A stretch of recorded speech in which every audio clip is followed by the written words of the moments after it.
Happy Friday, everybody. We're going to talk about the Mayflower Compact and what it indicates for the country, the world, and us. We're going to discuss it, different levels. Um, my co host, Courtney, Stars of the Morning Light. If you're watching this, please subscribe to her channel. I put her channel in the description, I think a couple of times because I tend to do that. But Courtney, Stars of the Morning Light, great channel. Got to get her, her subs up there. But I'd like to start the whole show by reciting the Mayflower Compact. It's short. It's not much. Few words. Um, it's 100 and something, 120 words, something like that. But okay. The Mayflower Compact agreement between the settlers at New Plymouth at 1620. In the name of God, amen.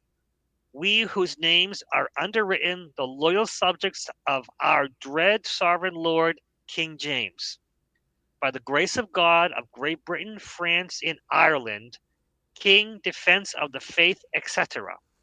Having undertaken for the glory of God in the advancement of the Christian faith, the honor of our king and country, a voyage to plant the first colony in the northern parts of Virginia, do by these present solemnly and mutually in the presence of God and one another, covenant and combine ourselves together into a civil body politic for our better ordering and preservation in furtherance of the ends aforesaid, and by the virtue hereof do enact, constitute, and frame such just and equal laws, ordinances, acts, constitutions, and offices for the time to time, and shall by thought most meet and convenient for the general good of the colony, unto which we promise all due submission and ordinances. It is witnessed thereafter we have hitherto subscribed our names at Cape Cod, the 11th of November, 1620, in the year of the reign of the sovereign of Lord King James of England, France, England, in the 18th, of Scotland, in the 54th Annuit Domino, 1620. Oh boy, I thought reading it in my head more smoother. Yeah, well, happy Friday, everybody. I see that Seeker of Truth came in and Lori came in.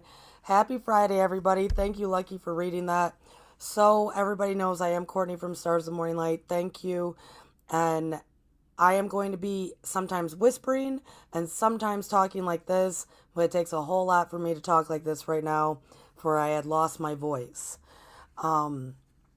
Lucky, first impression when you read that for yourself. What were your first thoughts? Well, I got, of course, initially I got caught on the God, Christianity, blah, blah, blah. But then when I read more into it, I realized it was much more wide because you had to understand what they were going through at the time. And it actually, yes, it was saying God and king and country and loyalty, but it was also about the people being sovereign. And and as I was reading back then, having an agreement between common people was something that was unheard of. This was what lords and leaders and between the king and the lords used to do. They were saying that we're having a common colony, a common group of 102 members, but only 41 were actually the Puritans. The other 61 were called the strangers. Yep. And the strangers were shopkeepers, artisans, orphans, and also skilled laborers and servants. Yeah. The other, more than half weren't Puritans. They weren't there for religious freedom. They were there for exploration, getting away from England, making their dough, making their money, But it was it was a very fascinating read. It's fascinating. And so, didn't Bradford write that? Bradford wrote that with basically Bradford promoted that he wrote it by himself, but he had help. There's no question he had help because Bradford was a strong-minded person. That's to say it nicely. Yes. Yes, he was very manipulative, and that's why he became governor. He's a politician. Yeah, he's a politician. For the most part, the people who lived there were regular people just trying to express themselves and have their freedom and be able to live the way they wanted to. And part of that was worshiping their God, worshiping God, Christian God in their way. But before they landed, of course, they weren't in Virginia anymore. They were so far north, they realized, hey, wait, we're no longer bound by the old contract.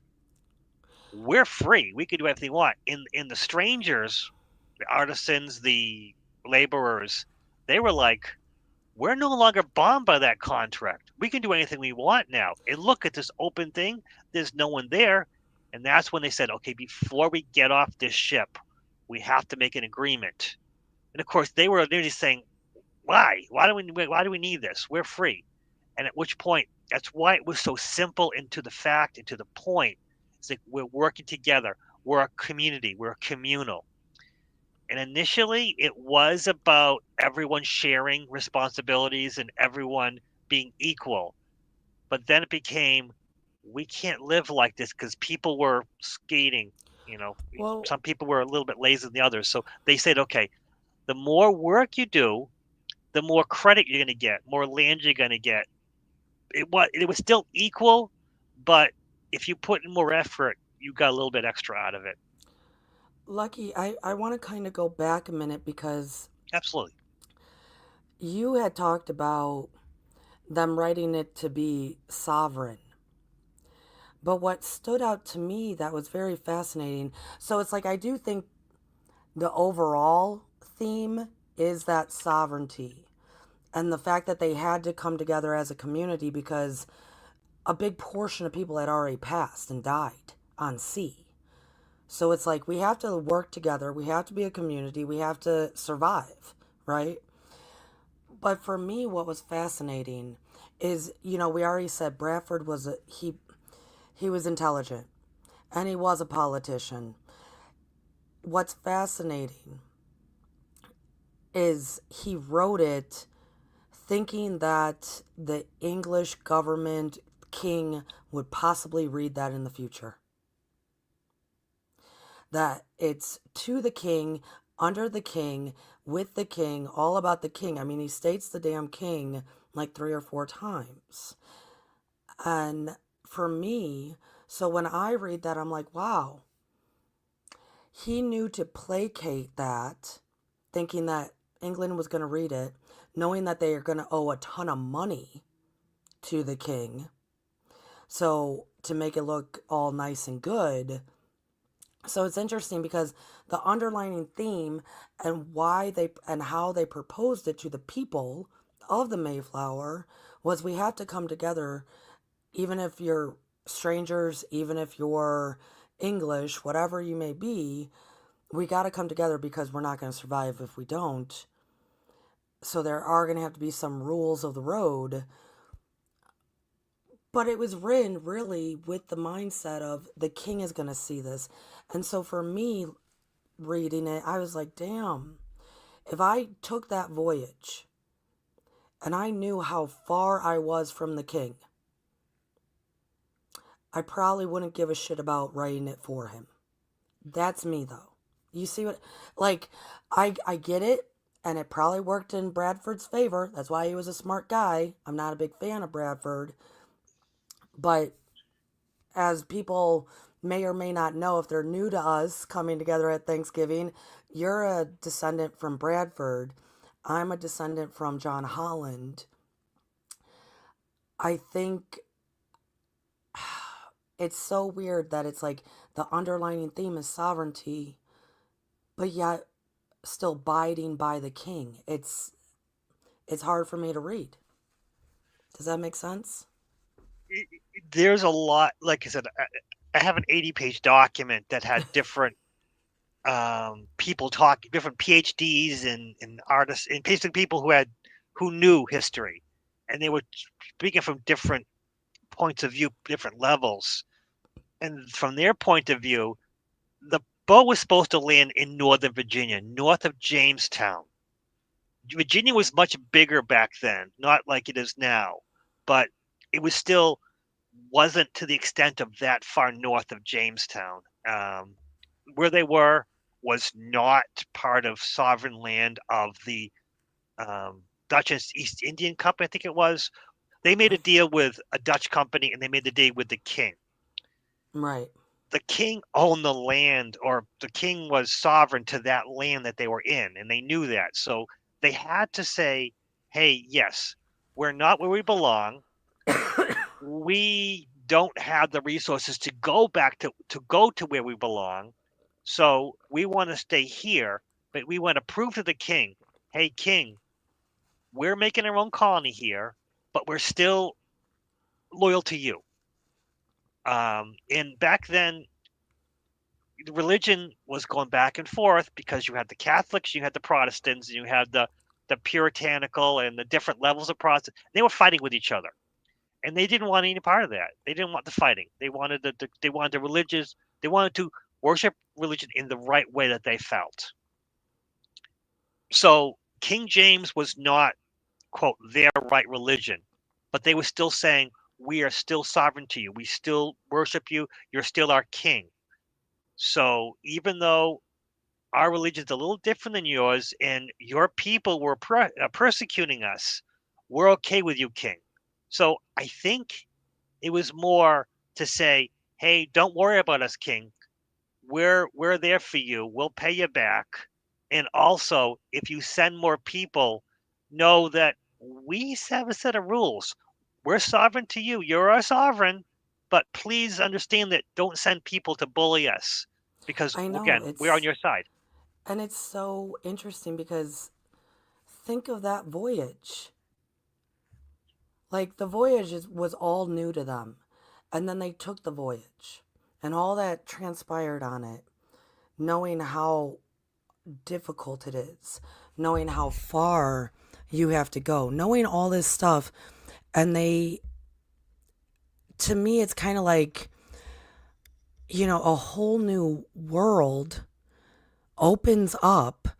You don't know what's going to happen, and you're worried about the damn king because you've lived in fear for so long. It's fear-minded mentality of doing the right thing, even when you're writing a documentation that eventually became a source of American documentation. So it's like, praise goodness to our revolution. I mean, thank goodness for that. I love the fact that we finally was like, no, screw you, king. you know, um, it's interesting because if you bring that into today's world, so much of that like fear mentality plays out in so many ways that we do things because of whoever's in rule. Could be your boss, could be the government, could be your parent, could be your spouse, whoever. And it like filters through everything. So like when I read it, I was like, I was looking at it as like if I was a stranger on that ship. Because I probably would have been, pretty much. Even though John Holland was like an indentured servant who did sign the Mayflower Compact, he was still an indentured servant. So like my line came from starting as an indentured servant. So I'm looking at it that way of, well, if I was signing that and I read it and I understood all the words, at some point, and I hate saying this, but at some point I would have been like, I wonder how this is really going to play out. Does that make sense?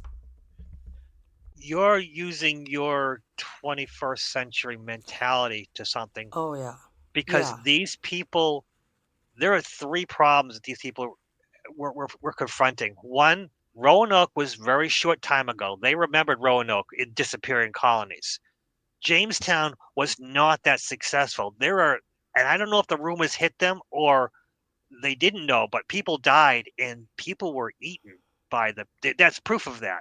And Yeah. I don't know if they knew that back then. That's something that we know now, but those colonies, that was a continuing. People kept coming in and people kept dying off.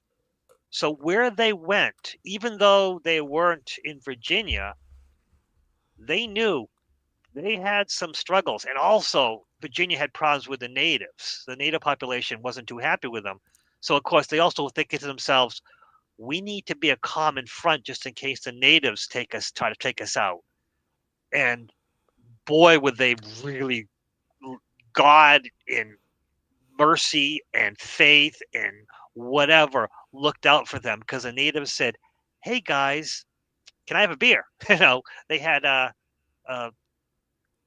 I forget I've lost his name, but the first natives who come to them spoke English. It was two of them spoke English, and one of them Yeah. asked for a beer. Tonto, or was it Tonto? I can't remember. It's What was his name? I Mathlit was the chief, and Squanto, and Squanto. Thank you. there was another one too.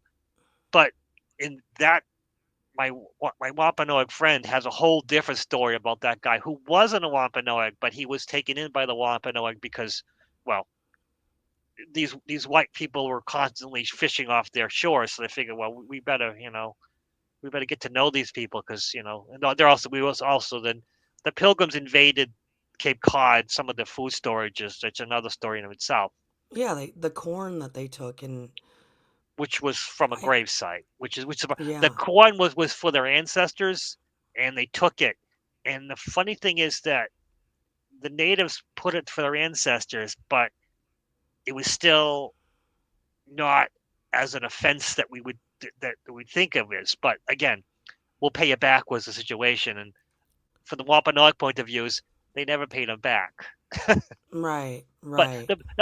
they here and there. So these people were coming to an area that was unfamiliar to them, where colonies people died and people were fighting the natives and stuff like that. So they needed to say, okay, we need a common front, and to say also we didn't need the king upset with us and sending his troops over here to bug with us because they just want to say, hey, king, we're in a different spot.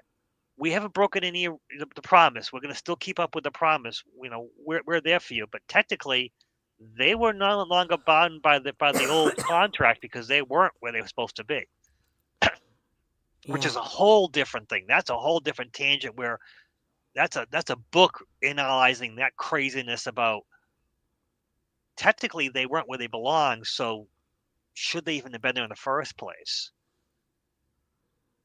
Oh, I never You even know, bothered to think about it.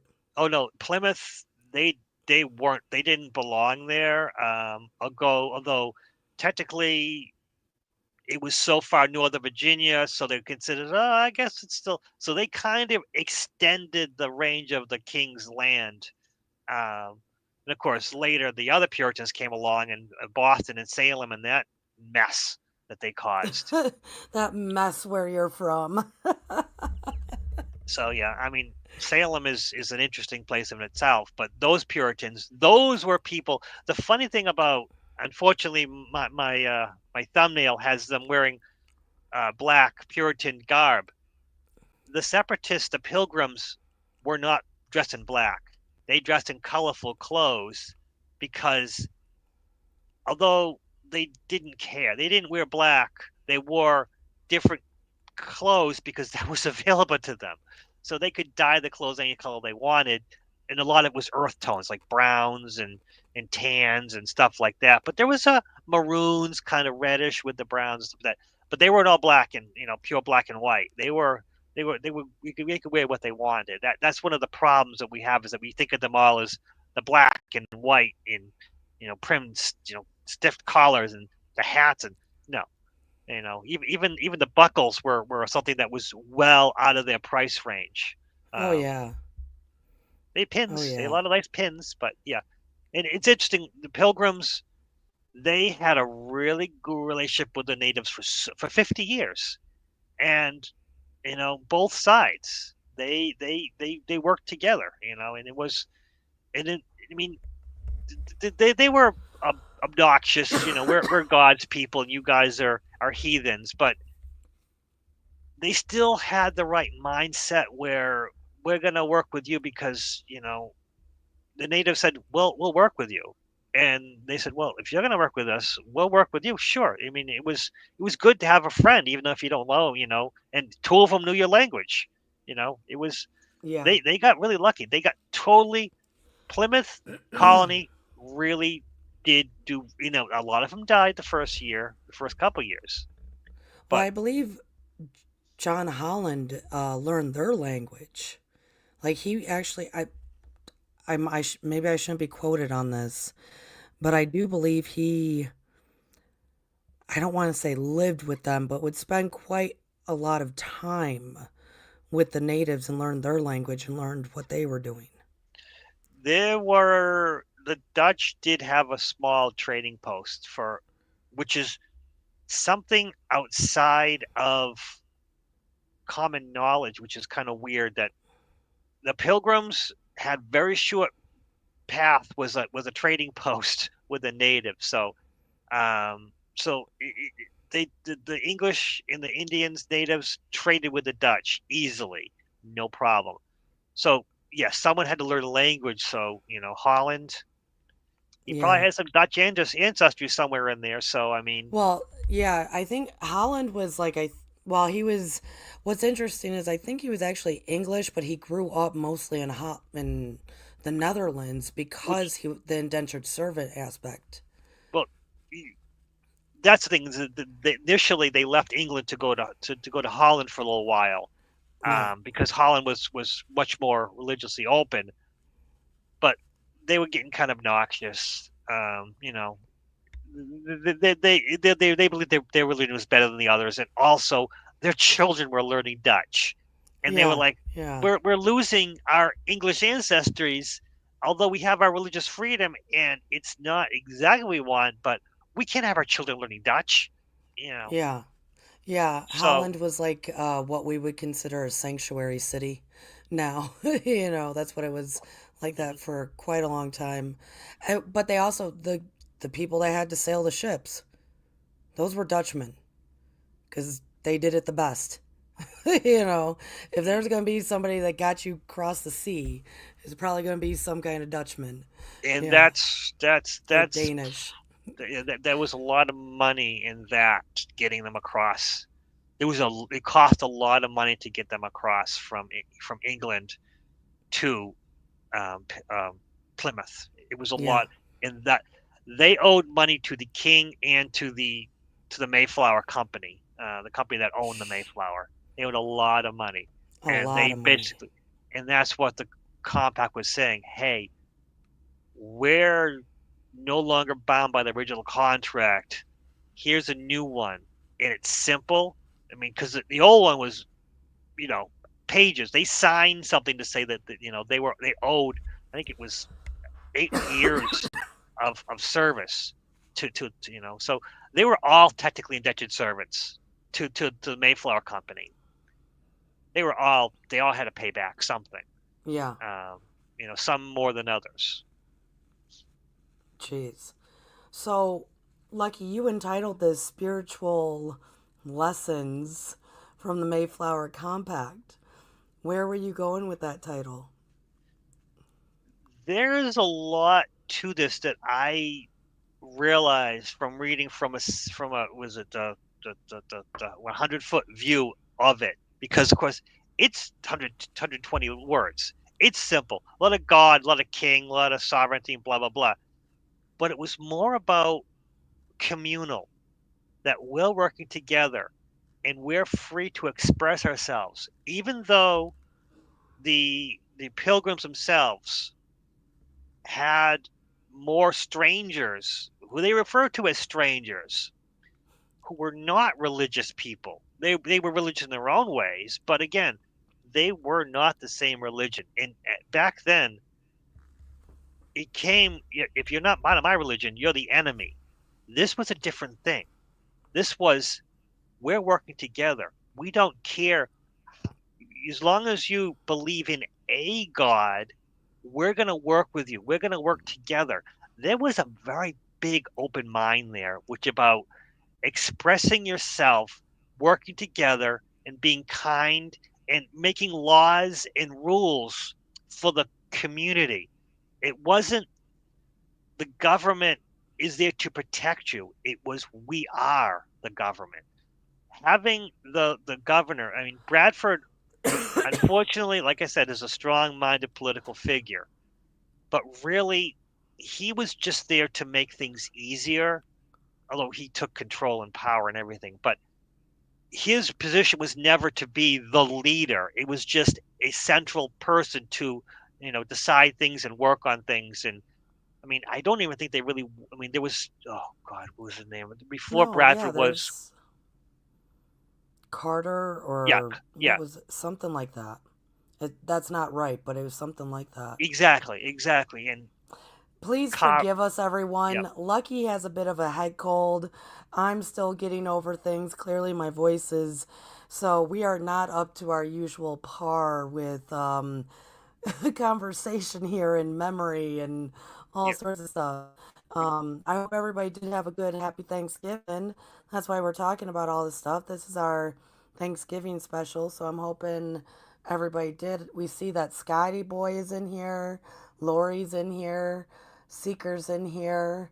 Good to see you guys. Happy Friday. yeah. It's funny because the person that my reception for my wedding, we went to a restaurant named after the first governor of of Plymouth. And that's it. My wedding reception was actually in Plymouth, which is kind of funny. But Was it really your first marriage? second, Or your second marriage? Your first my marriage? first marriage was a travesty. In It was just Plymouth? yes. We How close are you to all that stuff? Dude, uh, I've never even been to that part of the country. I grew up in Middleborough, which is basically there was Plymouth and then another colony called Taunton, and they had Middleborough between the two, which they would have. They had two different. Basically, they were moving around because there was the natives had passed away. So there weren't very many natives in the area. So and they were living with them, and some of them were living with Plymouth was the main thing. But then the people who were trading and getting stuff from the natives, they had Taunton. Of course, they had Providence was another thing entirely. But yeah, I grew up in Middleborough, which is basically 2 towns away from Plymouth. No Um, shit. oh, I No used to. shit. I used to. Most of my weekends were goofing. When I had a car, was goofing around Plymouth. I mean, I dated a girl who Wow. was an actor for Plymouth Plantation. Actually, I dated a girl, knew the Wampanoag whose family were part of the because Plymouth Plantation fully in the 70s grabbed the native Wampanoag people and says, "Hey, we need you part of this too." And they're like, "What?" I'm like, "Yes, we we need you." Plymouth Plantation was just about the white settlers and about Thanksgiving, and in the 70s they said, "Hey, Wampanoag people, you're still here. We need you part of this."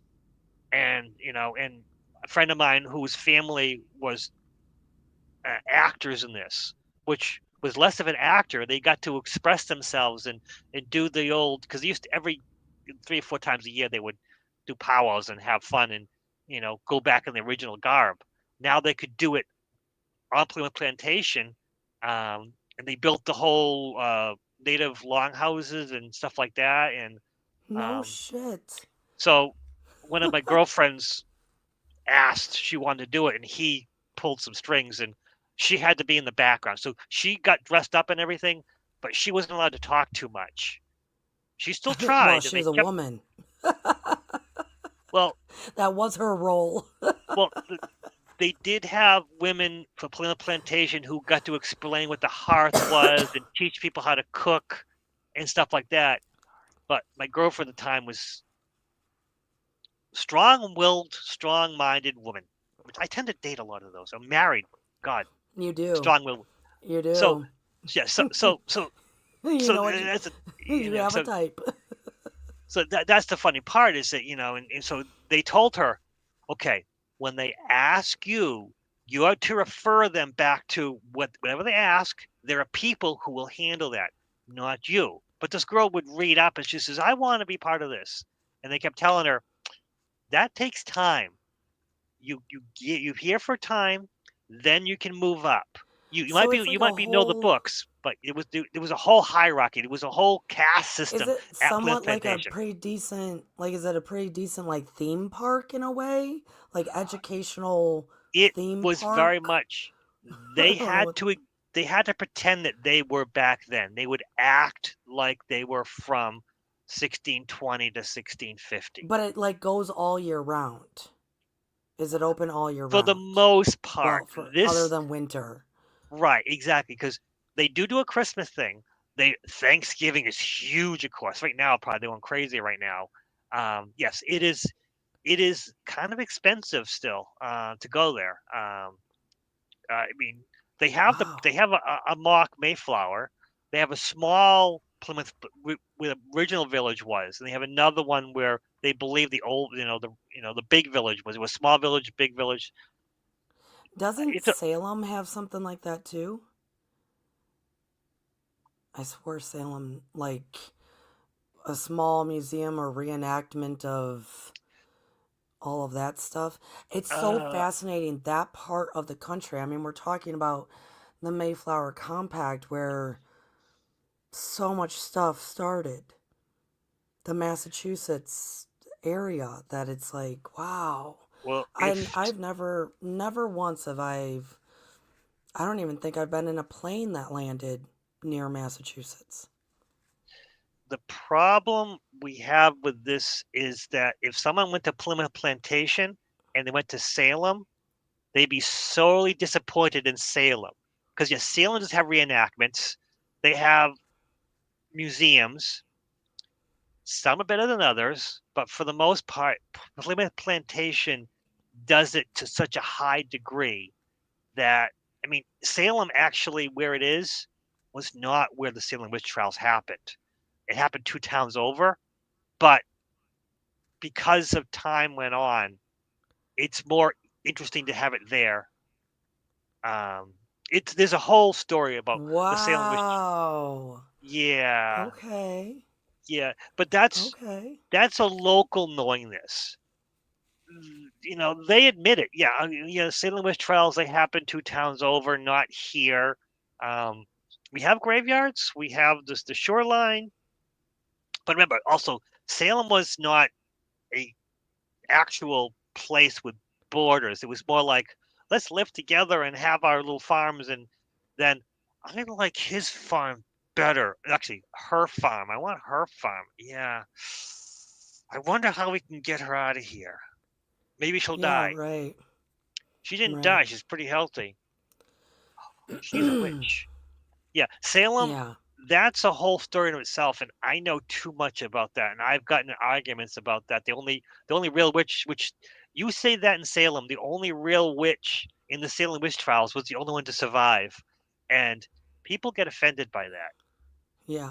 because It's interesting because it's like we go from the Mayflower Compact that you were talking about, this concept of community having to come together regardless of your religious beliefs, probably morals and values, even. Like, it had to organically create something of law and order a bit. I mean, there had to be a little bit, but mostly just everybody participating in community survival in a way.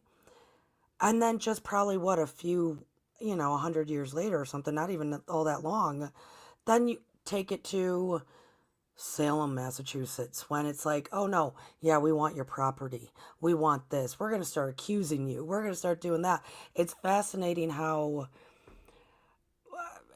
fear, greed, competition, all this stuff that are part of the human psyche can go from something that is so simple and needed, like community for the purpose of life, the essentials of life, into stealing, lying, cheating, all that jazz. It's wild, man. well, Plymouth, they were all equal, no matter what happened. Even Bradford. Bradford was equal to everyone else, even though he was a stuffed shirt. Let's just say that. Um, they were all equal, no matter what.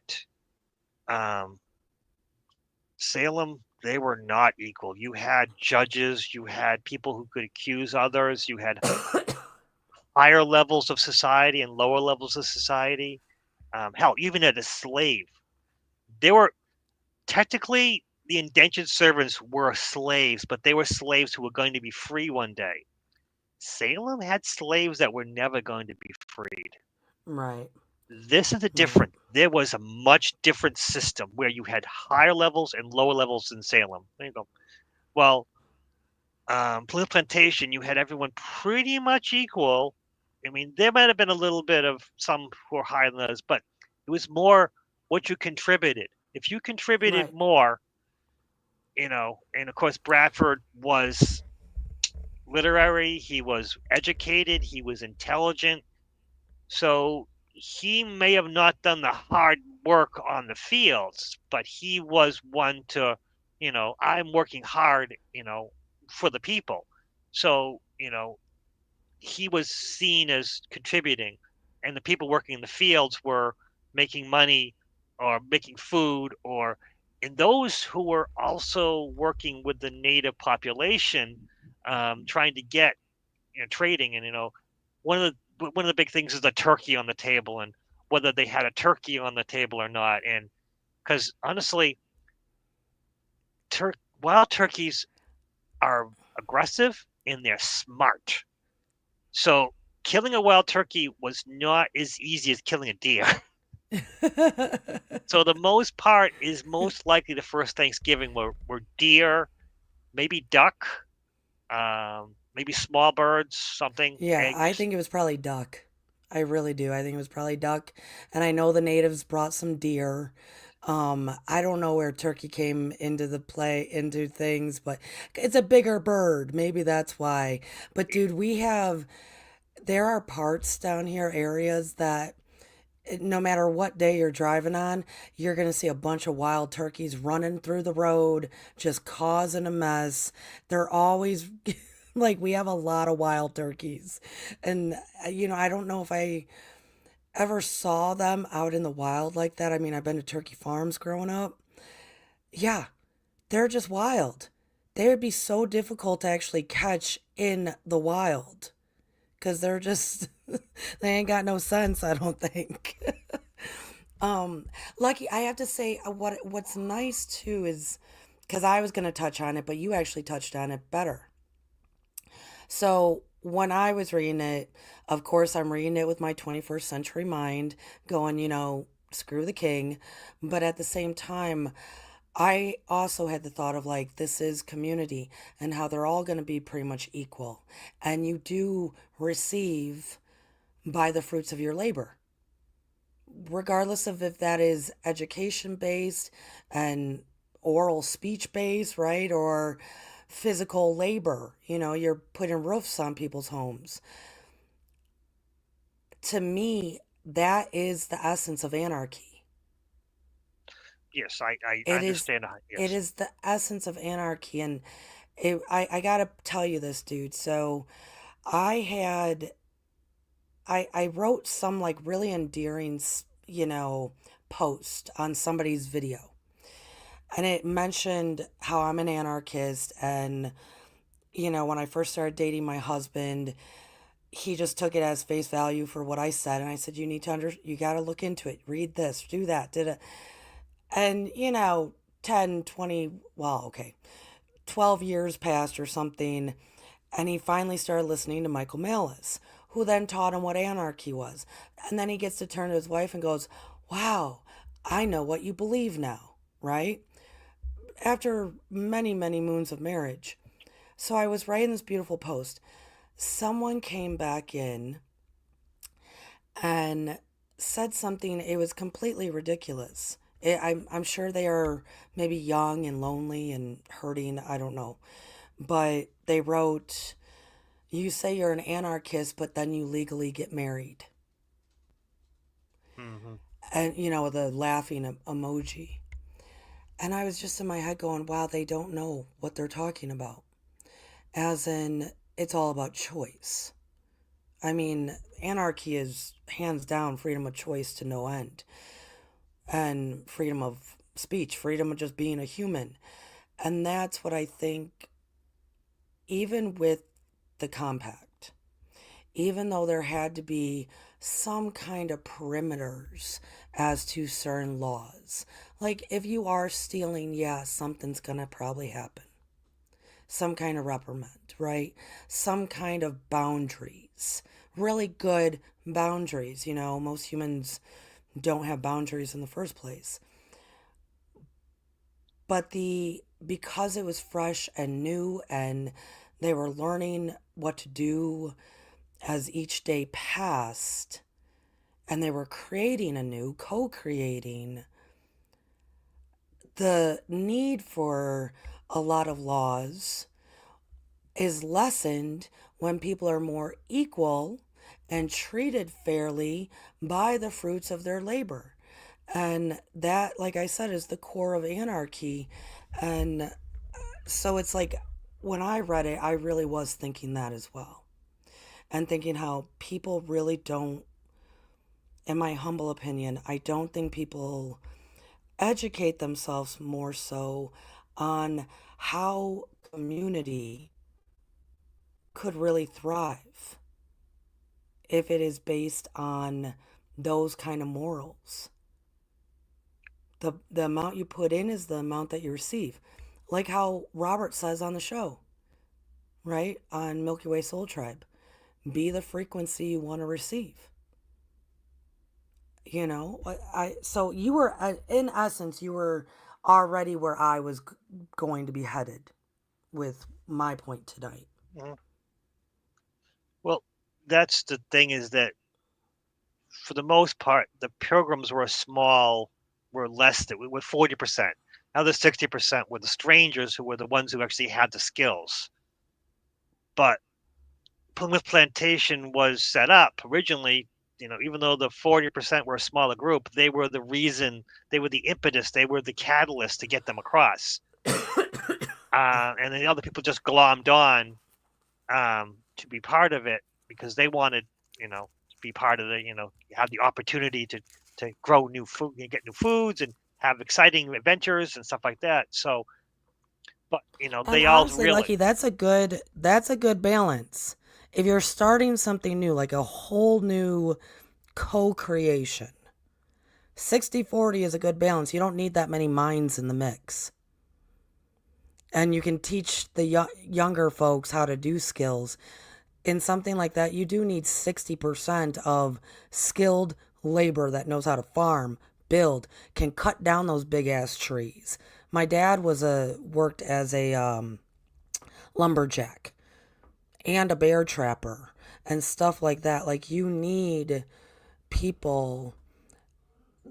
Cutting down a tree like that is not easy. You know what I mean? Like you need people that can do those kind of skills a bit more so, that are willing to do the physical labor at the onset of co-creation more than the intellectual or political or that sort of thing.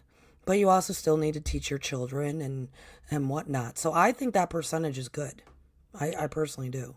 but that's why they needed the Mayflower Compact, is Right. because the ones with the most skill were basically probably saying, hey, we're no longer bound by the original contract. Let's make our own contract. Hey, we're in power. You need us. Yeah. And there was a little bit of that kind of that mindset, and that's when Governor Bradford was like, shoot, we're the minority. We need them, but they're here for us. Okay, we need each other. And that mindset of that's why the compact was, because if they didn't have that, who knows what had happened? They might have broken into different levels, because honestly, most likely those 60% would have probably been more friendly with the natives, and actually got so friendly with the Yeah. natives, would moved away and said, hey, you Figure it pilgrims, you out. separatists, figure it out yourselves. Yeah, figure it out. Yeah. and Yeah. because it was tough. It was one of the worst winters. It was bad. It was a bad time, and they were all living in one place, one big building built by the skilled laborers. Right. And they didn't have much food, and the natives like, yeah, you guys are in trouble. So Yeah. honestly, the Native Americans, the Wampanoags, and the other tribe, which I don't mention as much because we don't know the name of them, but they were very much responsible for keeping the Pilgrims alive. And probably the other 60, the skilled laborers, probably showed themselves to the natives, maybe not spoke the same language, but they spoke the same, physical, and they were able to work together. And the skilled laborers probably could learn much faster than the separatists, the Pilgrims themselves. So there was probably the Mayflower Compact was a stellar document in of itself because it said, Yes. hey, short and simple. We all don't know how to read because they all knew how to read a bit. They weren't all illiterate, but having it short meant that even if you were illiterate, you could understand it. But if Mm-hmm. you were illiterate and you made this whole long contract and everything, most likely they would go like, you know what, I don't want to be part of this 2-page Mayflower Compact. So it being a short document, again, probably caused it to be much more solid and stronger and influenced our Declaration of Independence, influenced our Constitution. And it's such a small document. It's a tiny document with a few Yeah. words, but if you understand the words, each of them have a meaning in how it influenced the Constitution and the Declaration of Independence. Yes. It's Yeah. fascinating. It's our beginning. And I think it's a great document, and I love the fact that it's called a compact. I mean, if you look into how powerful that is, not contract, compact. It's a very different kind of legal term, very different term indeed, and it's our beginning. And it was a really rough beginning, an extremely rough beginning, and I think if anything, that it's not like the natives weren't watching them. I mean, the natives were watching them continuously and watching the struggles and watching them trying to figure it out and watching them probably actually not harming each other because they're trying to work together, which the natives would have appreciated that. You know what I mean? It was tribe mentality and not like government rule mentality, you know? It was definitely I I mean that's probably one of the best ways to put it is the first settlers of Plymouth had it was definitely tribe mentality. It had to be. And also there were other tribes there that back when before the Pilgrims there were fisher. They would stop trade Native Americans and unfortunately spread the smallpox. Yeah. And a lot of those tribes were gone. So where Plymouth Plantation was actually was where a Native American village was for a tribe that had passed away. So the Wampanoags who were there still alive and still survived the smallpox outbreak. To them, they're like, well, these guys, they're alive. They weren't dying from the disease. We survived, but we barely made it. They must have something for this because they gave us the smallpox, but not these people, but the other ones. So maybe these people can help us prevent from getting more of that. So there was probably multiple levels, and also, unfortunately, the Pequots of Connecticut, Rhode Island, they were not friends of the Wampanoags, and the Wampanoags were dying off, and they were still had stronger. So having some allies in the Pilgrims who had weapons, who had iron, these are some good friends to have around. So that 50-year, treaty that they had, it was it was good on both fronts. So Yeah. Yeah. Yeah. If people don't know what you're talking, people, I don't know if people know what you're talking about there, Lucky. In the 50-year oh treaty. yeah, because basically the Pilgrims made an agreement with the Wampanoags, the native tribes from the area, that they would have common goals, that they would work together, that they would, you know, they wouldn't go to war, they wouldn't fight each other, they would work together Yeah. in peaceful. And of course, one of the things, the first um, Thanksgiving. There was rumors that they were shooting off their guns to celebrate, their pride, and they might have. And supposedly the Wampanoags came in. But my friend who's Wampanoag said, Wampanoag came in to investigate. They're firing the guns, and we need to investigate and find out. No, it was more like, are our friends in trouble? Let's go find out. Because again, Yeah, dude, I highly, highly doubt that they were just shooting their guns out of excitement because bullets are scarce. You don't waste them because you're yes, excited. I mean, that's illogical to me. Um, it might have been a big gathering. So if it's just a big gathering and things are getting a bit loud, as we all can when it's multiple people, that might have been the attraction. I can guarantee you, you don't waste bullets. Like that's not a thing. When like we watch the old cowboy movies, yes, and like they stumble out of the tavern or whatever, drunk and shooting their guns. That is so unlikely because you're not going to waste the bullets. Like, so anyways, that's a little gun talk, folks, because I'm an American. yeah, yeah. That's true. And probably there was a bit of a commotion, and you know, the rumors with that they investigated because they were concerned that what are these people doing? But I think it was more concerned that their friends were in trouble, and they came. And then when they realized, oh, the hell is having celebration, let's get part of the celebration.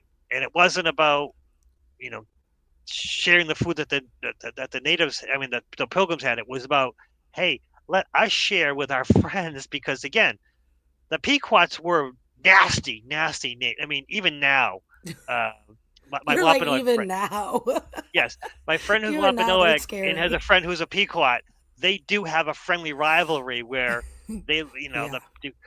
the Pequots really weren't happy about the English being in the area. Um, they didn't mind the trading part, but they didn't want them putting down stakes. They didn't want them living here. They wanted them. You can say short time. Stay on the shore, okay. But when they move further and further inland, and the Pequot's like, you Wampanoags, you're stupid. You're stupid people. And to this Yeah. day, you know, There if you talk to different ones, they like, we knew these English are going to be trouble. yeah, there's multiple different tribes that still have issues with multiple other tribes. Right. It's Humans are humans. It's the same as gang life. It's the same as culture life. It's the same as whatever, it's people are people, people are humans. It's a Yes, and thing. also, and Um what I have is not from any books. They're just from people I talk to who happen to. yeah. And will they ever be on YouTube with me? Probably not, because they find this ridiculous. They find this thing ridiculous because they feel that you can never get yourself expressed in the right way. And when they watch things, they get really frustrated. And my friend David, who's running rabbit or whatever he wants to call himself at the time, he changes his native name whatever he wants to because he can. Um, he I've never he heard that before, but okay. he he's not supposed to. But he Yeah, again, okay. That's I was like, no, I've never heard anyone do that. It has to be given to he's a you, but very okay. volatile, vocal, very. He's got a very short temper. So when someone's got a short temper, if you if you have a different name, that other person's the problem, not you. Oh, This is yes. so his white name David. He goes by mostly in pleasant conversation, and then when he causes trouble, he uses It's his. that other guy that lives inside of me. He is crazy. Also, another thing is that YouTube, it's a record for history, and he doesn't want any part of that. Yeah, yeah, yeah. I think, Oh, Lucky, I think it was nice discussing we live in a world today that wants to judge every little thing, or maybe not judge every little thing, but just without the education there and grouping everything together. yeah, Like what happened to the natives is also a part of what happened at Plymouth, and it's not necessarily, that's not the actual history. Hmm. That's not, I'm not discounting what happened. That's not what I'm saying. That started actually in a very different even area, of this nation, that I think having more education behind everything, because education is knowledge, and then taking whatever little bits that is out there, like the idea of community, co-creating, regardless of if you're a stranger, a pilgrim, or a native, right? Isn't that interesting, those three names?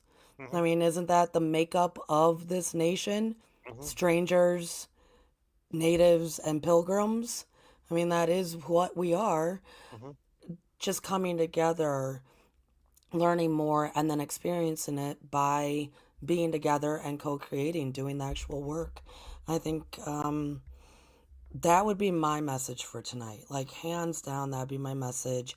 And to not just clump everything together in a quick negative, post or tweet or whatever this new world does.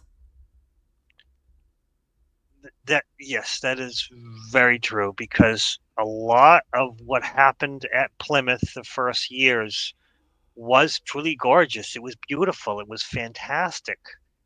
And what happened 50 years later was just people in power trying to get more power. And honestly, Yeah, what the 50 years after Pilgrims was the King Philip's War. yeah, And Metacom was the name of his real name was Metacom. His native name was Metacom. And that it decimated the city or the town I was from. It just decimated. That war decimated them, and a lot of people died from that war. It happened very close by, and Metacom was caught and executed short in another area. And the conversation is basically that what happened in Salem was actually partially responsible for what happened at King Philip's War because it was just the colonists wanting to take from each other. And what happened was a friendly Indian was killed on a lake, and they believed it was by another native, and that native was retribution for something else. And the colonists didn't like their friend being killed, and that was the story. But the whole story was hmm, he was killed by a colonists, and they blamed the natives for it. And King Phil's would have none of that. We have an agreement. We had a promise. You can't kill my people. And they're like, no, you killed your own people. You shouldn't do that. It's a mess. And that story again, what you get from the books, what you get from people who have oral traditions, they can be vastly different. And oh yeah, oh but yeah, but yeah, but definitely. but 1620 was a miracle. 100%. These people, natives, strangers, and pilgrims, got along really well. And north of that, you got Salem, and what happened there was always a tragedy. Lucky, it's interesting that you bring that up because at that time, 50 years from Plymouth, right? The city I'm from was becoming established between French Canadian fur trappers and the natives there. It became a huge trading post and a huge city now right on Lake Michigan, right around that time. So, like, your hometown is decimated. Hmm. Go a few, probably 800 miles, whatever it is, from Plymouth area of Massachusetts out to Chicagoland.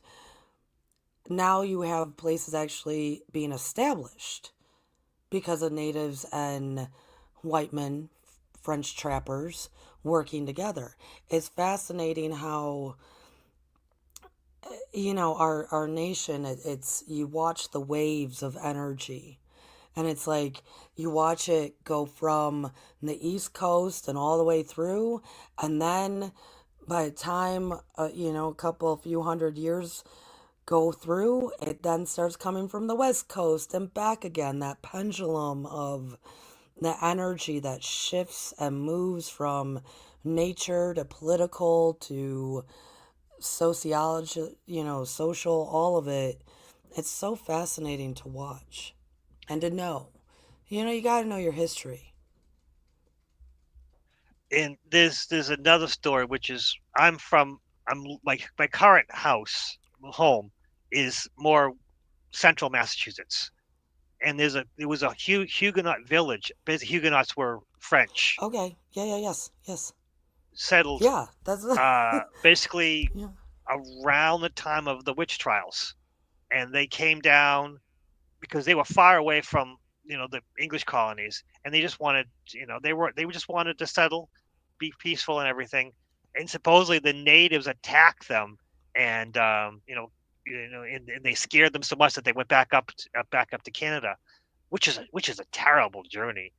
Um, but the more you know, the natives were peaceful. The Wampanoags, the natives who were there in that area, they were very peaceful people up until King Philip's War, which at that point they were angry. So most likely the natives didn't kill them. It was the English. The English probably came and um, you know, probably influences from Yeah, it took Salem out the area. French. Yeah, Yeah, they didn't want competition with the French. French were right. bad people, Yeah. um, French Catholics. They weren't Puritan. They were Catholics, and those Huguenots were they were different Protestant, and it's just the religious thing about fragmented religious thing. It's a Well, mess. and the Huguenots, they were, I mean, for many decades, centuries, I don't know, they were seen as like the low class, like very low class. Exactly. Because So that's my yes. family growing up on my mom's side, not my dad's side, my mom's side, that's what they would call us. That's what they would call them, Yes. Huguenots, because it was very low class. Um, and we also didn't know the native that came out of that. Like my great grandmother was native from Canada. Hmm. And so, but she wouldn't say she was native. It's like it was better to say that she was Huguenot Hmm. because it is a step above. Hmm. She completely wouldn't talk about being native. Time period. Hmm. I don't judge her, you know. Yep. Yep. Yeah. I Yeah, mean, it's that's interesting. my French Canadian family came from Nova Scotia, where the French were supposedly kicked out. The French had two choices from Nova Scotia, which either go to Quebec or go down to Louisiana. Well, they stayed because they were part of an area that was kind of isolated, and because the Quebec French said, "Hey, we're English now. Let us keep our Catholicism. We'll worship the king." And these French Quebec were okay, so we'll let some of these Nova Scotia guys stay, and that's when my family came, and there's some native Okay. in there, and Okay. and they were Catholic. They were some native. They were mishmash, Yeah, we're loggers. all just mishmash. We're strangers, we're pilgrims, and we're natives. We're all just mishmash over here. And so lucky, I thank you. I haven't been able to record anything for my channel in at least a week, or actually 2 weeks now, because of my voice. And Mhm. so this was a lovely time together. And I want to put out there, I hope everybody had a great Thanksgiving. I know you had to work, buddy. Brad and I just kicked back and made it real simple on ourselves. I hope everybody did have a good Thanksgiving, thought about what they were grateful for. Because, dude, what it represented was they survived. And so if you Yes. survived 2024, hallelujah, amen, awesome, greatness. What are you grateful for? And Lucky, I want to put out there, because this is live on your channel right now. So if anybody's watching later and you're not from from the States, let us know if this video helped you. Like, let us know if having some of this information and just hearing some Americans talk about this stuff maybe put a different perspective on things, you know? And for everybody else, tell us what you're grateful for if you are here from the States. And if this video helped you understand history, then good. And understand the importance of community, then good. Let us know in the comments, please. Absolutely. And if you have different ideas or have different stories that are diametrically opposed to mine, I would love to hear them because, like I said, my friend who's Wampanoag, who has different stories than I've ever read in any books and rules that I never knew that you don't have to follow that I thought were rules that you had to follow. I mean, this guy makes up his own rules half the time.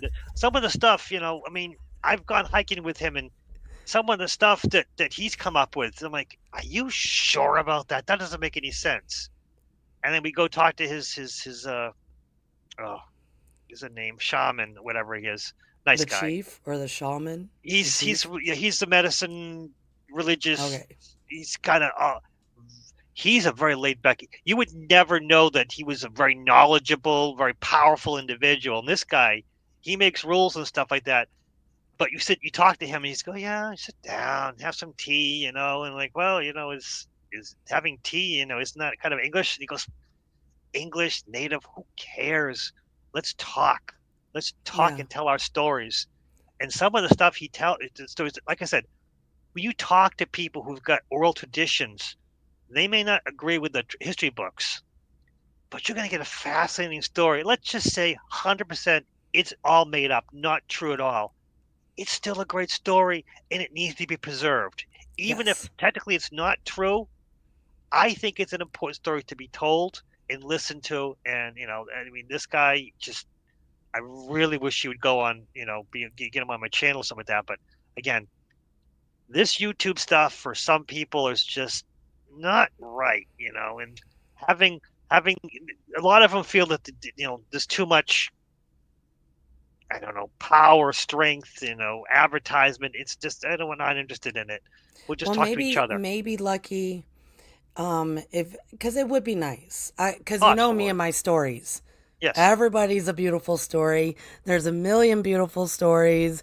Everything's a story for me. Energy is basically story. Um, I maybe if you mention YouTube, but it's more we just have a conversation because that's what we do. Yes. You're one of my best buds. We sit here and we just shoot the shit. Mhm. That's what we're doing. So maybe, approach it that way. And maybe for you to approach it that way too, of like you take what happens and just roll with it, whatever it may be. Yeah. Yeah. I mean, so many different. I mean, I've told him the stories about me hiking and seeing a fisher cat, or it's a fisher, but whatever.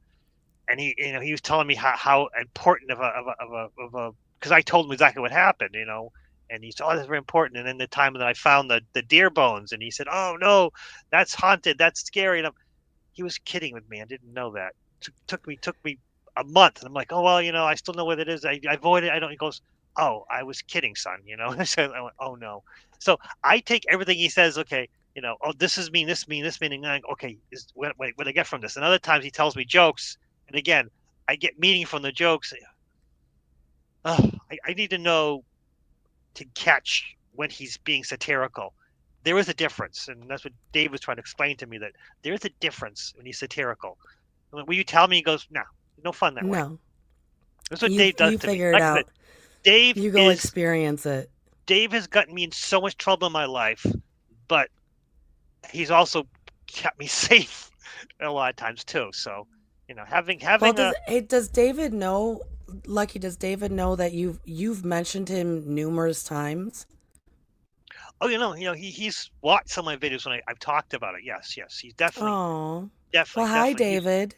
he's watched a few of mine, and he's let it known that some of the stuff I come up with is ridiculous and silly and satirical, and posting every day, and some of the stuff I come up with is just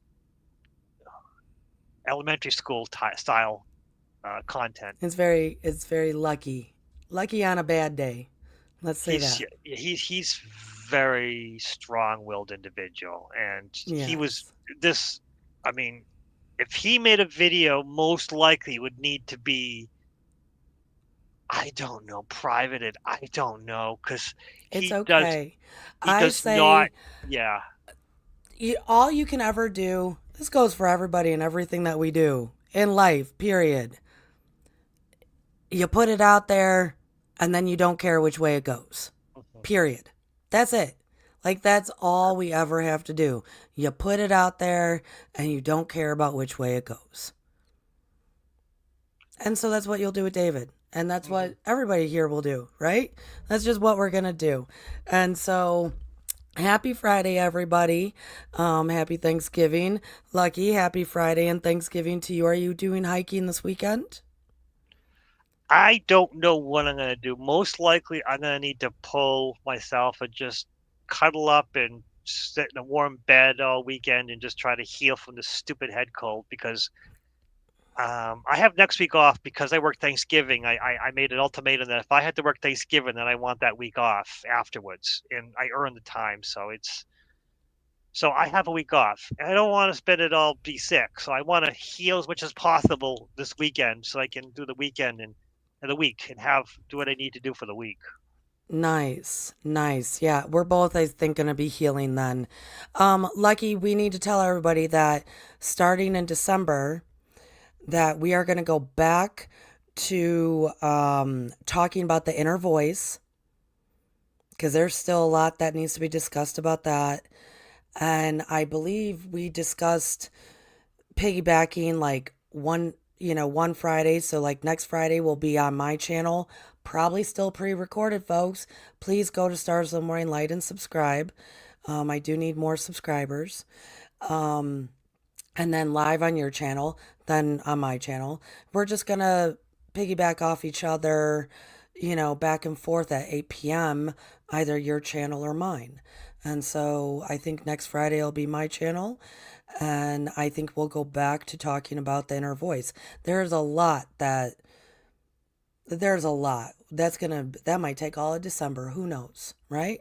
That might take all of December.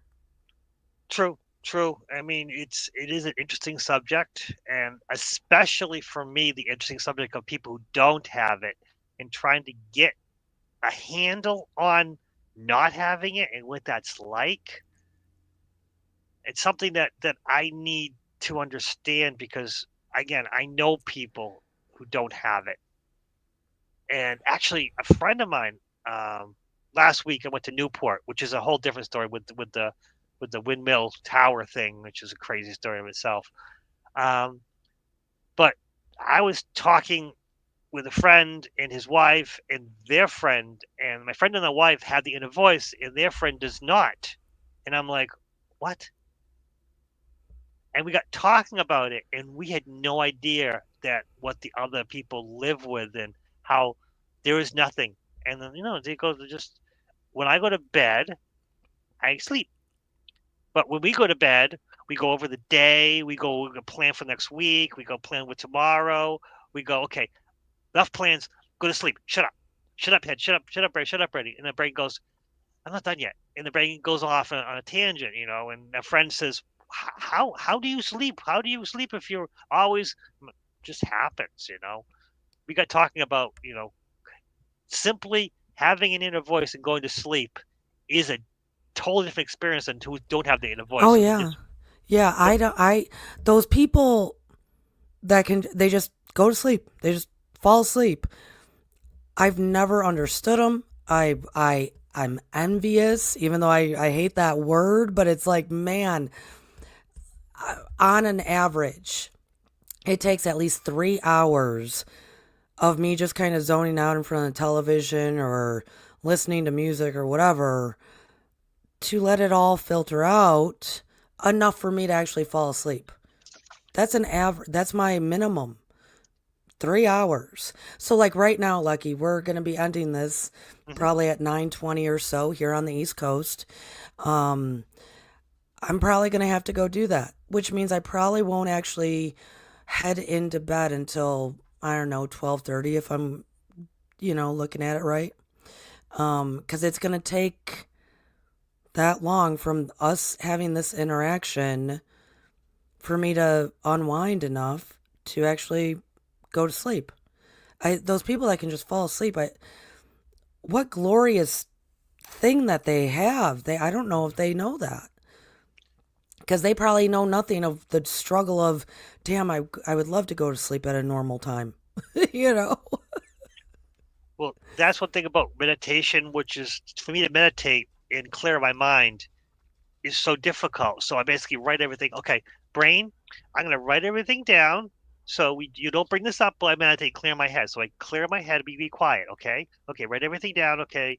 I gotta, get the car washed, gotta buy gas, gotta get an oil change. And gotta, you know, buy food. These are the foods. Okay. Here's my list of things that we're going to do. Then I'm not going to worry about it. And I can meditate now. Okay. Brain says, okay.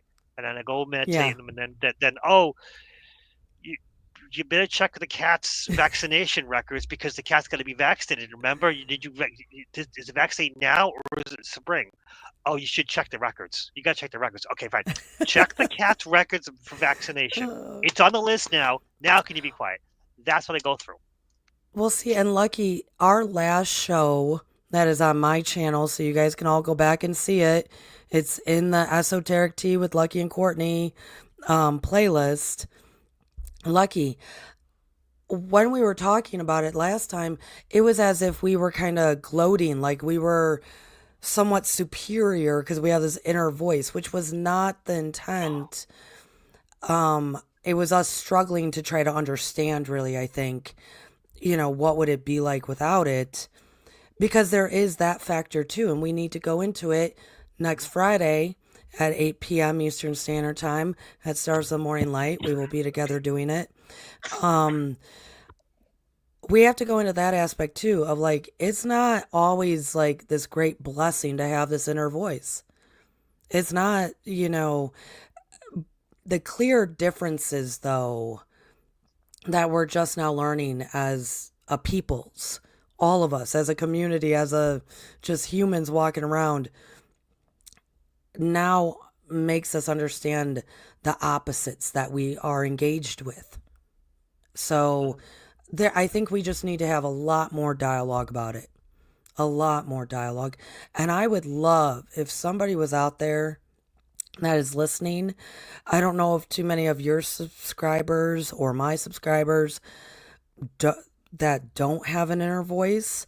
I would love for them to be willing to express with us either in comments and or discussion here about what it's like without, so last episode, like I said, it kind of seemed a little bit like our words sounded a bit judgmental. It wasn't that. It was, we were really trying to wrap our head around something that we have never experienced. So we're trying to put we're trying to walk in somebody else's shoes.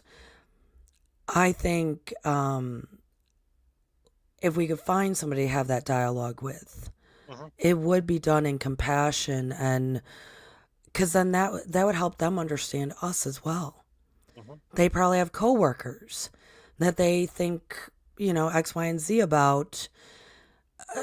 I think a lot more discussion just with everyone would really help. Absolutely. Yes. Yeah. Absolutely. Yes. Yeah. Well, Lucky, sound us off then. What's your final thought? Whew. Well, sometimes from our point of view, we look at history and we think, oh, they're so backwards and they're so, so terrible, what all terrible things that they did. But if you really look and understand them 100%, the Pilgrims were very good, kind people, and they were working towards a common good, and even with the Native Americans in the area. And that's something, it's shameful what happened later, but we really need to celebrate how important that unity was, that camaraderie, that community of working together with the native people, with the strangers, and with the pilgrims. It is a beautiful thing. And we can celebrate that and still say how terrible it was, how people were treated. I mean, it was terrible. In such a short area, certain amount of time, terrible things happen, and we can truly celebrate the good and still be shameful for the bad. Yes, yeah. There's always going to be pockets of time that when we look back on them and we actually learn about them can be very inspiring. And so I agree. I agree. Well, thanks, Lucky. Happy Friday, darling. And happy Happy Friday to Friday. everybody listening. Thanks for Yeah. coming out. Thank you, Lori Elderkin. Thank you, Scotty Boy. Oh boy, Seeker of Truth. Thank you all for coming. So many people. I really wish I need to pay better attention to this. I'm still nubile at this YouTube thing. Bye, Lucky. Have a great weekend, everyone. Have a great week. If you have anything to comment, just let it go. I'll listen to it and I'll talk and I'll have a good conversation. You can like it. Please like it. If you can hate it, put down something down while you hate it. But what's next?